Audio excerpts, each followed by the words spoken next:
السلام عليكم وأسعد الله مساءكم.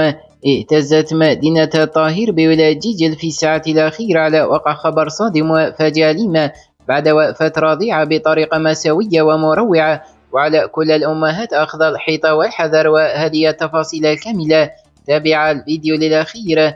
حسب ما هو متداول في العديد من الصفحات الناشطة على الفيسبوك، فإن الرضيعة والبالغة 18 شهر فقط كانت تحبو قبل أن تصل إلى حافة الشرفة وتسقط منها من الطابق الخامس رحمها الله، وألهم ذويها الصبر والسلوان.